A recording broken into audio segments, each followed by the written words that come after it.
আজ আমি রান্না করছি কচি যে কাঁচা কুমড়োগুলো হয় আর চিংড়ি দিয়ে। খুবই টেস্ট হয়, খুবই ইজি রেসিপি, দেখে নিও। আর আমার চ্যানেলে যারা নূতন আছো অবশ্যই চ্যানেলটা সাবস্ক্রাইব করে দিয়ে বেল আইকন বাটনটি দাবিয়ে দিও, আমার নূতন রেসিপিগুলো সবার প্রথমে দেখতে পাবে। আমি রান্নাতে নিয়েছি কুমড়োগুলো কেটে নিয়েছি আর নিয়েছি চিংড়িগুলো। চিংড়িতে আমি অল্প করে একটু লবণ হলুদ দিয়ে মেখে নেব। আর নিয়েছি খুবই সামান্য করে একটু আদা জিরে বেটে আর কাঁচা লঙ্কা। এবার আমি কড়াইতে তেল দিয়ে চিংড়িটা ভেজে নেব।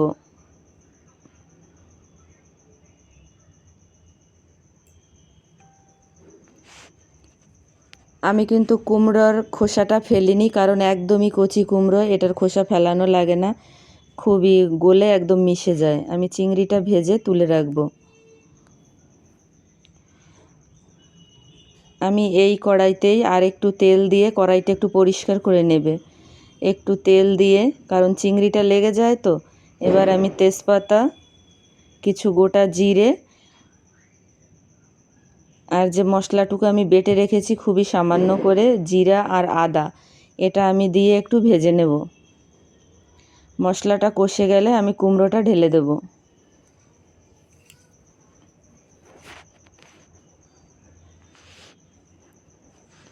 কুমড়োটা আমি নেড়ে চেড়ে আমি পরিমাণ মতো লবণ দিয়ে দিব আর দিব হলুদ,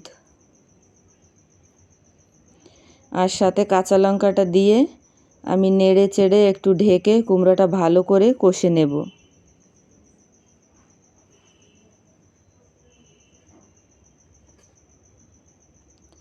খুবই টেস্ট হয় আর খুবই সিম্পল রান্নাটা, করে দেখো আমার মতো করে।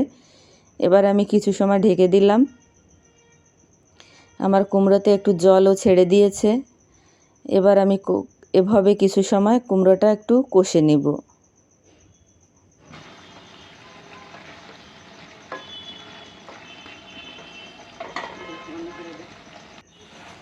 আমার কষানো হয়ে গেছে, দেখো জল নেই। এবার আমি জলটা দিয়ে দিব। পরিমাণ মতো জলটা খুবই কম লাগে, কারণ আমি রান্নাটা একটু ঢেকে করব। আর কচি কুমড়া তো ভালোভাবে কষানো হয়ে গেলে জল বেশি লাগে না। আর দিয়ে দিলাম ভাজা চিংড়িগুলো। ফোড়নটা আমি একবারেই দিয়ে দিয়েছি। আর সব সময় কাঁচা কুমড়োতে হালকা একটু আদা দিলে খুবই টেস্ট হয়। এবার আমি কিছু সময় ঢেকে ঢেকে রান্নাটা আমি পুরো করে নেব। দেখো আমার রান্না হয়েই এসছে। আমি লাস্টে নামানোর আগে একটু ভেজে রাখা জিরে আর ধনে গুঁড়ো করা আছে, ওটা আমি উপর দিয়ে ছড়িয়ে দেব। রেসিপিটা কেমন লাগলো অবশ্যই একবার রান্না করে এভাবে ট্রাই করে দেখো। আর আমার ভিডিওটা ভালো লাগলে লাইক কমেন্ট করে দিও। দেখেছো কতটা সুন্দর হয়েছে, অবশ্যই একবার ট্রাই করে দেখবে।